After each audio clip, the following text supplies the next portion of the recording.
Make it up, holding on, Trigger, you've done it, you champion. Make it up, wins, goes to the lead. John's going to take out the Dudley Justice, and that's Mr. Ali. It could be, he's fighting back. Oh, look at him, smoke it up, does it.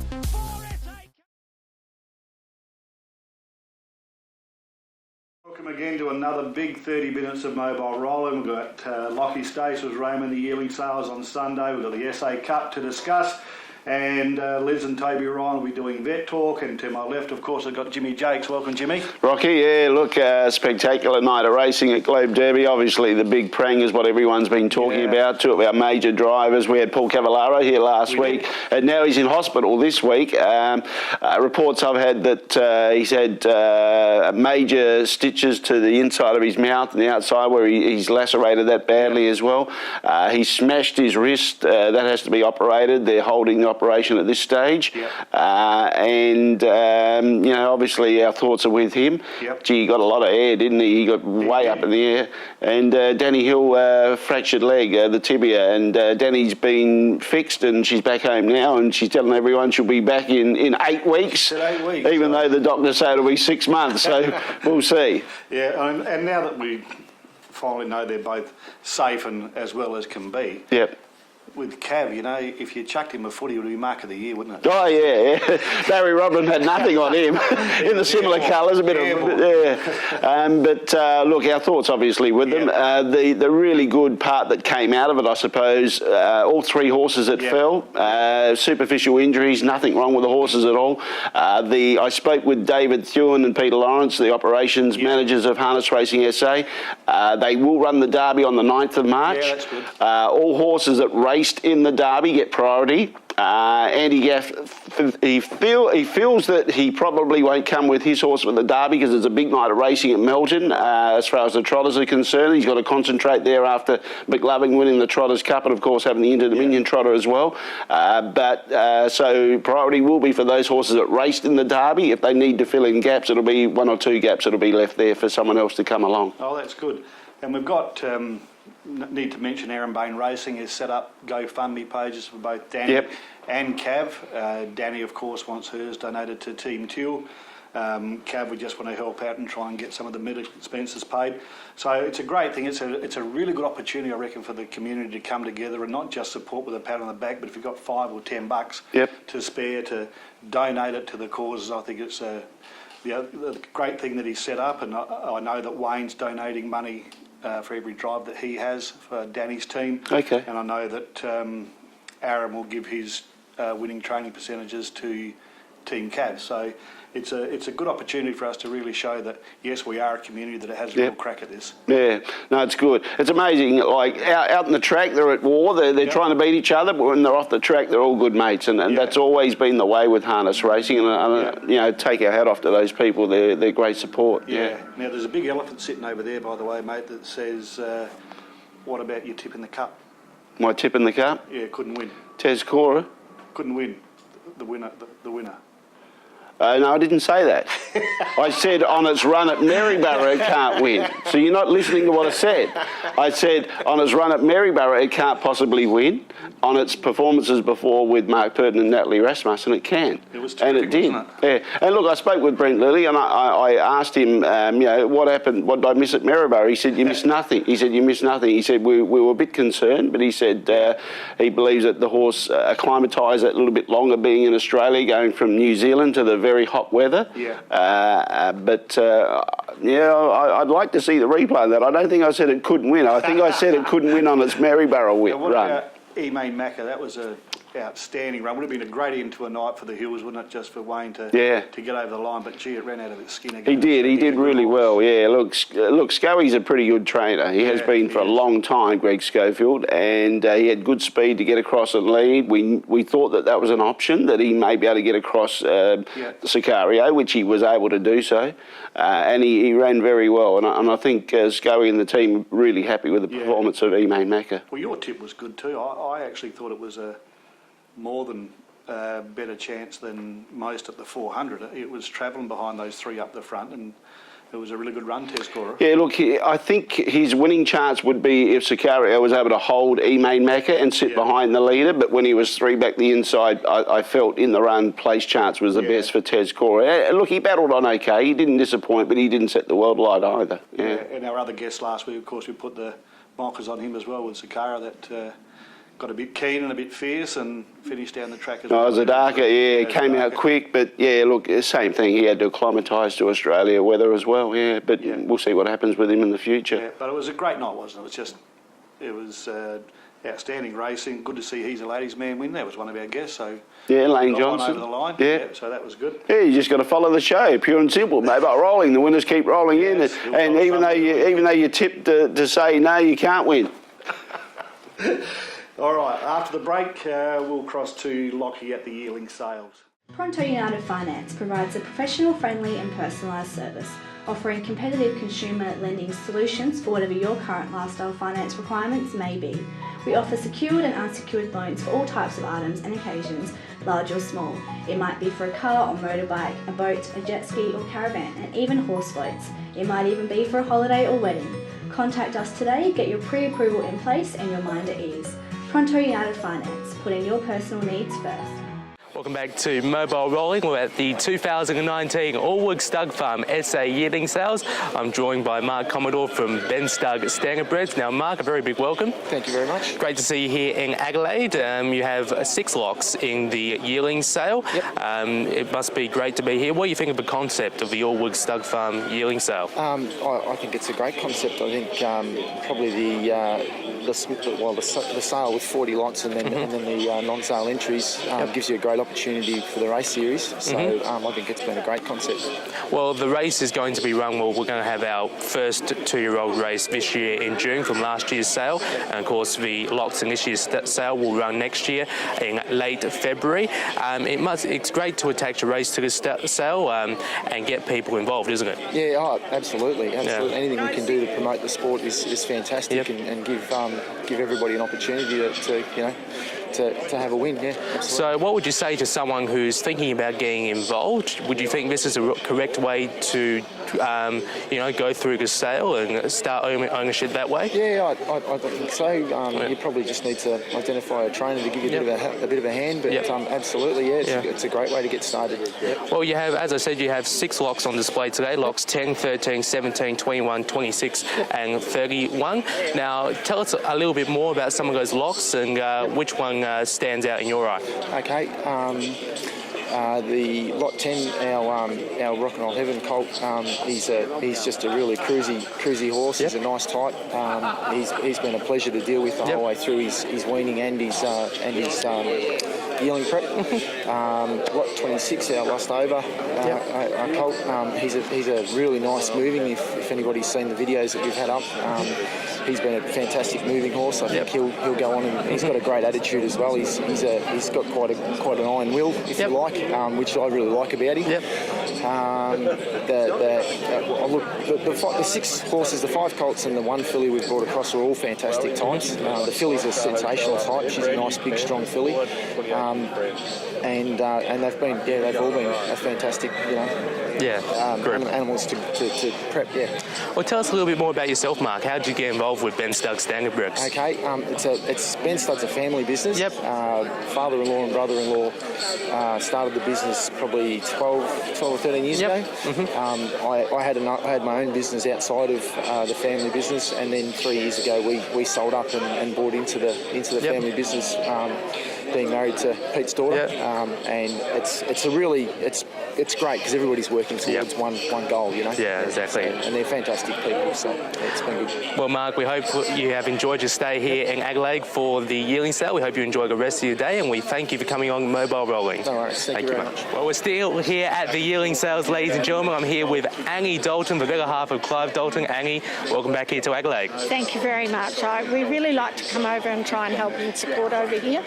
I've been prepping yearlings now for over 25 years, and I really love it. And I was very pleased to see this year how they were all presented. And the preparers themselves have really gone to town and dressed up today, and that's fantastic. Yeah, as you said, the preparers have done a really good job today. All of them look really professional out there, and they presented their horses very well. Now, tell us a little bit more about your backstory. You've been coming to South Australia for the sale for quite a while now. You were here for the first one, in fact. Yes, we came last year. I actually came to the sales quite a long time ago and helped the baddies at Buckland Lodge. Young Jazzy 1 year, the first year they had yearlings in the sale, and I loved it. And then when they started up the sales complex and they rang, and I got on to a few clients, and we had 3 last year. I had a lovely Courage colt that went to Emma and Clayton, and he goes fantastic. I had a Follow the Stars filly that Bob Fowler actually bought off us. Oh, really? And she's broken in and goes really good. And then I had a little Pet Rock filly that Michael Stanley's got, and she goes really good. So I'm really excited to come back for the race.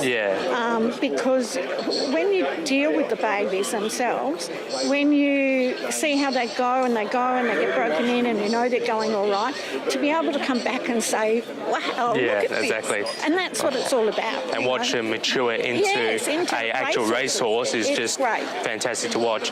Now, quickly, you're preparing one yearling today, lot 20. Tell us a little bit more. He's a Bettor's colt out of Contrapan, an American-bred mare. He's actually a full brother to Border Control that Prudence had. He's not overly big, but he's really a nice colt. He's got a great attitude, does everything right, you know.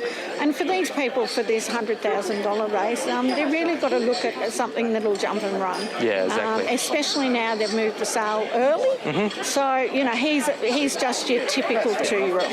Fantastic. Thank you very much, Angie, for your time, and it's great to see you back here in South Australia. Not a problem. Thank you. I'm here with CEO of Harness Racing SA, Ross Neale. Now, Ross, this is the first year under our new format of doing the sale after the SA Cup.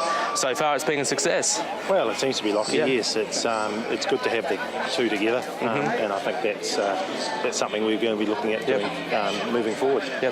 Well, this is our second year of the sale. It's a good turnout here today. It's been a great response by the industry, and it's a great way to get people involved and interested, of course, with buying a yearling.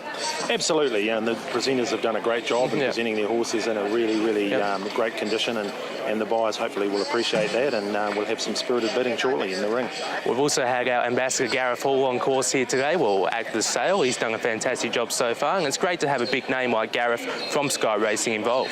Absolutely, and Gareth's been promoting the sale in the West for us, and he's made the long trip over here last night to be here today, and we really appreciate his efforts. Thank you very much, Ross. Well, we're still here at the yearling sales on Mobile Rolling. I'm here with driver and preparer at today's yearling sales, Sam Pascoe. Sam, welcome. Well, you won presenter of the day today here at the yearling sales. That must be a big honour. No, I put a lot of effort into everything we do with the horses and making sure I myself am looking good, so nice and neat and tidy. Correct me if I'm wrong, this is your second year involved with the sale, or this is your... I led my first yearling when I was 12. 12, okay. I'm 21 now, so I've... 9 years. Haven't led them every year, but been involved with it for a long time. Talk to us about some of the locks you presented today. Which one stands out? We've got a really nice filly. She's lot number 30. She's just a really nice built horse, nice and solid. She's a reasonable size. And then out of the colts, lot number 11, I believe it is. Out of Spirit of Fun. He's just a really nice type horse, and the mare's known to throw some really nice race horses, so he's a nicely bred horse. Well, thank you very much for your time today, Samantha, and enjoy the rest of the sale. Thank you. Etches. With over 30 years combined experience, we endeavour to make your presentation the best it can be. We specialise in all things corporate, from your company's major awards through to your club's trophy needs, as well as sports uniforms and equipment. Our giftware range is second to none, which you can view on eBay. All you do is just type in Etches. Etches is proud to be your one-stop shop, making everything a whole lot easier for you. Etches, proudly supporting harness racing in South Australia. Please come and see us at 142 Port Road, Hindmarsh. Welcome back, everyone, to Mobile Rolling. Great coverage there by Lachie Stace at the Yearling sales. Our next guest, or our very special guest, is the man who's the president of the Country Clubs Association, Mario Borg. Mario, welcome to Mobile Rolling. Good afternoon, gentlemen. How are you? Now, you've worn many hats in your career. Yes. I think, from my memory, you've been in harness racing at least a quarter of a century. Where did it start for Mario Borg in harness racing? I initially, I was born in Victoria, grew up in Melbourne, wanted to be always in the racing industry. I wanted to go into the thoroughbreds, I wanted to be a jockey. Okay. So I ended up getting an apprenticeship with a gentleman by the name of Ken Rickard, who had Tan Heel at the time. He used to do gallops and harness racing. Yeah. And I got an apprenticeship doing that, and then about 3 to 4 months down the track, he said, look, you're not going to cut it as a jockey, not because of the ability, but because of the weight. Weight, yeah. Weight was very different then. So he goes, what do you want to do? I said, well, I'm going to harness racing, but unfortunately, my auntie does harness racing, so I'm going to Gator. So Okay. I packed my bags and I'm shipped off to Auntie Gator's place. Gator Pulicino, Yeah. your auntie, yeah. And you would have learned a fair bit there, so that's where Learned you a lot, yeah. virtually started in harness racing? My whole teens was living with Auntie Gator and learning the training, the driving aspects, everything, so... Okay. So when was it that you came to South Australia? I mean, what happened in Victoria? I came to South Australia when, well, what happened was Auntie Gator initially got tipped out then. She was actually disqualified then. Yep. So I said, she had, there was about 2 months. So I said, I'm going to go to Adelaide for 2 months on the holiday. She goes, well, while you're at it, take a team of horses. So I took a team of horses over there. I stopped at the Mount and I was helping Joe Buttergig for a while, just to get him up and fit and ready. And then I moved over to here. And then I've been here ever since. I met my wife and, yeah. Set up family? Set up family and I've been here since. Yeah. Okay, so do you remember what year that was when you first came here? I reckon it would have been about 91, something like that, 91, so, yeah, this 90s. is the quarter of a century that I thought plus, that you got involved. I first came over with a horse the week prior. I moved over with a horse called Centrifugal Force. Yes. And we got 100 to 1. And that was a 50-cent unit then. So we cleaned up and I thought, well, this is the place I want to be, so I stayed. So he likes to punt, obviously, right? I like a punt. What I've loved about you in the last 10 or so years, mate, you've taken a lot of horses that people had thought had met their mark and all of a sudden you've got them back winning a race or two again. I think that's fantastic. It takes a lot of patience, takes a lot of effort to, and education to do that. Yeah. You know, and some of them were young horses that you got that had been sort of cast aside and up for sale and then I see you with them and they win a race or two and I think it's fantastic. Well, that's the education of either from old Ken Rickard, who was really good with broken down horses. Yep. Like Tan Heel had 2 bow tendons. Oh, really? And yeah. he won a heat of the Interdominium and he showed me all the tricks in the trade of getting them up. And then from there moving on to Gator's place and then working with those kind of horses on bringing them back up to the races and stuff like that. So, you know, it's all to do with education. So your Auntie Gator specialises in getting the horse's blood right. That's always been her specialty. Important. So did she pass any of the trade secrets on to you? As soon as I get a horse, the first thing I do is get his blood done. Yeah. And you straight away see it straight away that something's not right. So then you work on that. It costs you a fortune to get bloods done all the time. So. Yeah. So you're full-time work as well, mate. Yeah. How many horses are you working in? I'm actually working 5. 5?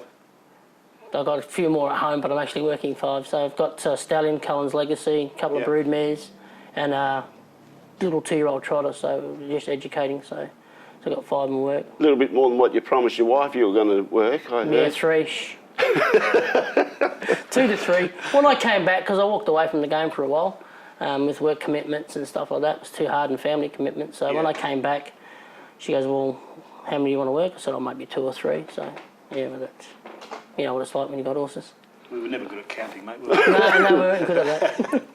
What about the role as president of the SA Country Clubs? What do you see as the major issues that you need to get into? I think the major issues overall are the culture. I think we need to understand that country racing is a very important part of racing. It's your grassroots. One thing I've learnt in business is just that if you don't have that dollar turnover, you're not going to have the $10 turnover. And without your country clubs with your trainer with these 2 or 3 horses here or there, you're not going to have the numbers.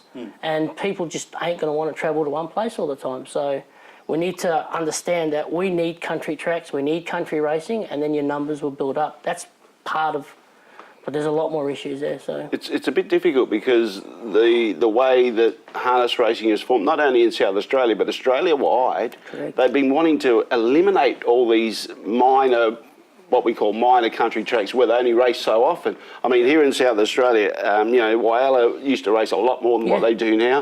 We used to have the Port Augusta track, which has disappeared. We used to have the Kadina track, which has disappeared. And there's other tracks that you can talk about as well. But yeah, areas in those areas, you get the cocky that would breed one horse a year, get the local footy club or the cricket club be part of the syndication.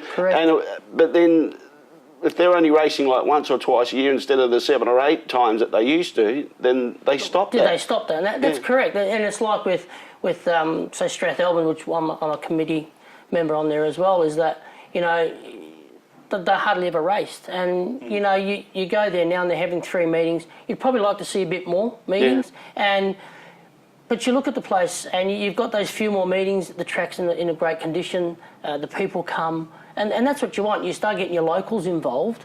And you're right, one meeting at once here, they just don't want to do that. They don't want to go there. But you get that bit of the local and a bit more ticking over, you'll start generating a lot more again. So can you see them heading towards the common goal, all the country clubs? You know, I think Victoria's just about got it right. Some of their country cup meetings are fantastic, and their fields are generally pretty good. I mean, Swan Hill's one that's not that great, but the rest of them just have big fields, and their cup meetings are so well supported, and they seem to be in sync as well. So you can race in 3 or 4 of those cups in the season. Yeah, that's right. Well, they went through the same thing years ago where they tried closing a lot of the country tracks, and they noticed that, hang on, we're doing a mistake here, and we're starting to drop in numbers, so they started reopening those tracks. Then they started looking at the racing and what they could do to improve that, and that's the racing side of it, which they have. They're doing a really good job of it too. So, and I think we need to look at what a lot of the other industries, or a lot of the other states are doing, have a look at them and trying to find something different, and then going that way to attract those numbers of horses here. So, with the Strathalbyn Harness Racing Club, I mean, like I say at the start, you've worn many hats. You've also been marketing manager of the Strathalbyn Club as well. You enjoy that part of it? I love it. I love it when it comes to with business and stuff like that. It's great fun. It's where I forte. So when it comes to all the business side, marketing stuff, I like getting out there, meeting people and customers and all that kind of stuff. So what I can bring for harness racing is Mate, a big thing I want to just quickly chat, we've got to get going, but you've never been afraid to speak your mind on harness racing issues. Point of consumption tax, where does that sit with you? It sits somewhere where it shouldn't be, and I think that we need to work as a whole in the industry with the 3 codes, and I think we need to make a big fucking fun and dance about it, and get up there and start pushing the government into giving us what we deserve, to be quite honest. So, and that's a really, really soft point with me. So. Well, one of the things in harness racing, the squeakiest wheel gets the most oil. That's right. So you got to make the noise. We have to. We all have to do it, all of us. In the same direction. Correct. Well, Mario, great to have you on the show on Mobile Rolling, and some really good points about what you'd like to do with country harness racing. Keep driving the winners. I know you never crack under pressure when the money's on, so that's good to see, and can't wait to see your next winner. Okay, there's Mario Borg. He's covered us a fair bit of territory there as far as the Country Harness Racing Association is concerned, and he's our president. And look, we'll go for a break, and then we'll come back with more. Just Wrecking Toyota, South Terrace Wingfield, for all your recycled and reconditioned parts. Our huge range covers almost every model in the vast Toyota stable. Proudly South Australian with over 25 years in the automotive recycling industry. So, if you want to save some serious money on anything Toyota, call us on 8359 4499 for fast and friendly service. Welcome back to Mobile Rolling. Here we are once again with our resident vet, Toby Ryan, with Vet Talk. How are you today? Going well, thanks, Liz. Now, a topic I really would love to discuss is joints in these horses. I know that, you know, as the breeding cycles within the racing industry have reduced, that we've got less horses coming through, and you know, we've developed and learnt over time how to, you know, get more speed and power out of these animals. But what does that then do to their joints? Exactly. That creates one of the problems we have. You're quite right. Less horses entering our horse population as racehorses. We've got to get good lifespans, good race careers out of them. And because trainers are doing such a great job of having them fit and conditioned to run well, and new American sulkies are enabling greater speeds, and racing's just getting more and more competitive and faster times, it means they hit these bends on these racetracks at a far greater force, and the joints are what cops it the most. The rotational force, the joints are moving areas of the body, and when the body turns, we get excessive forces, and increased speed is the greatest cause of increased injuries. So, and what can we do then to help these horses? Like, is there physiotherapies, or is there do they just need rest and recovery time, or is there medications that we're able to give them that will help support them through these phases throughout their racing career? Yeah. Look, we've got to help them. It starts with the feet. Being well shod and having the hooves balanced properly so that they're as supportive as they can be to the joints is obviously of paramount importance. But then there is some terrific therapies that are totally permitted within the rules of racing, and we're allowed to use them on a weekly basis, even whilst the horses are racing, because it's a welfare issue. They're not performance enhancing drugs, but they're a welfare type medication that enable cartilages to recover better, and joint fluids, which is basically the engine oil of the joint, the cushion and the lubrication, enable better evolution of joint fluids, so that we have really cushioned, lubricated joints. You need to talk to your vet about options, but there are some terrific treatments that'll enable joints to be better cushioned and better lubricated, quite within the rules of racing. And a general aspect of if a horse does begin to get some inflammation or issues with their joints, what's sort of the more predominant injury that does come within the joints from taking these sharp, heavy turns? Yeah, we get cartilage erosions and wear and tear just from the repetitive nature of our sport. So they'll lead to inflammation. We'll see joint capsules enlarge a little bit, so swelling is a sign. They'll often be shuffly when they first go out to work. They'll often be, like they're on a hot tin roof, a little bit shuffly, and might present like they've got sore feet, but in actual fact it's almost a stiffness and a soreness in a joint that's making them shuffly. They won't necessarily be head bob lame, but they're uncomfortable enough that it certainly affects their day-to-day life, and then obviously the next result is their desire to run. So it becomes then a big reducer of performance for the trainer and the owner. Yeah. Oh, well, it's something that I suppose needs to all go hand in hand, between the trainers to, hopefully maybe one day our track builders might be able to help with the supporting of all of that, with, upgrading their tracks and transforming them. But I suppose it's a time issue with everything, isn't it? It is time and money, In an ideal world, tracks would have really good cambers, really commencing before the bend, so they're not going straight from a flat surface to a bent surface. Transitional cambers are critical, but it'd be lovely to have those come into racetracks. But at this point in time, we haven't got that available to us, so we've got to look after our horses. All right. Well, thank you so much. No worries. And it's always my favourite pleasure being able to stand and chin wag with you about these things. And I'll see you again soon, I hope. Very good, you're welcome. Back to you guys. Welcome back to Mobile Rolling. Special thanks to Liz Barbaro and Toby Ryan on our vet talk there. Rocky, we're all very sad, obviously, about the accident on Saturday night in the Derby. But it's amazing how things can happen in races. But then on Monday at Kapunda, we had a fairy tale story where we had the Ray Smith Memorial. Matthew Smith, his grandson, was driving in the race. It was a last-minute pickup drive. He drove straight through blue for the Nicol family. And basically in the run, it just couldn't get out at all, couldn't get a run through. And I made mention it was like the old Moses and the parting of the sea, where Moses pointed out his staff and then the sea just blew out. All the horses just left their position, and Matthew went up on the inside and grabbed first prize and got the inside. And it would have been Ray's 76th birthday on that day at Kapunda on Monday. So it was a great thing for the Smith family there. So well done to them. And Paul Smith, Matthew's dad, and obviously the son of Ray, which the memorial race was named after. He was actually presented with life membership for the Kapunda Club that day as well. So it is that way that harness racing just keeps on dishing up the good, follow up some good bad stuff, but it always, we recover all the time, don't we? Yeah, Those for sure. stories are fantastic. Yeah. Rocky, 37,000 top sale for the yearling sales, getting back to that. I think overall averaging around 10,000 per lot. So it started out average, but I think the number went up towards the end, and 10,000 per average is pretty good. Yeah. You were there? I was there. I thought there were some bargains. I was really keen on lot 1 that got passed in. I thought that was maybe a $10,000 horse, and first bid was $4,000, and that's where it stayed. And I thought whoever's picked that up at the end, if they have got it from passed in, will get a bargain on that one.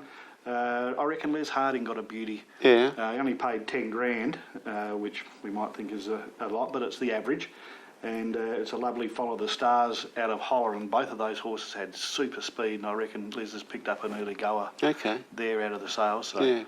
But this is bargains all the way through there, and people are going to say it was either a bad sale, or they're going to say, how good was this? I've paid $7, $8, $9,000 for this, and I'm in a $100,000 race. Yeah, $100,000 race. I mean, you can't argue about that. That's the end result, the target that people are looking at. Yeah, I'll keep an eye on the Betters Delight Contrapan as well, because terrific breeding, obviously, on the horse, but it was quite tiny. Okay. I remember your Call of Courage under fire when he won the SA Cup, and he was only a little fella, but this one just looked tiny, so it might take some time, but it'll be interesting to see where that one heads as well. Yeah. Well, I think that wraps it up now for Mobile Rolling this week. Hope you've enjoyed it. Special thanks to the team for streaming the yearling sales, the Allwood Stud yearling sales. Well done, team. They've done very well. Got some really good help in the background here. And look, we'll be back again next week with Mobile Rolling.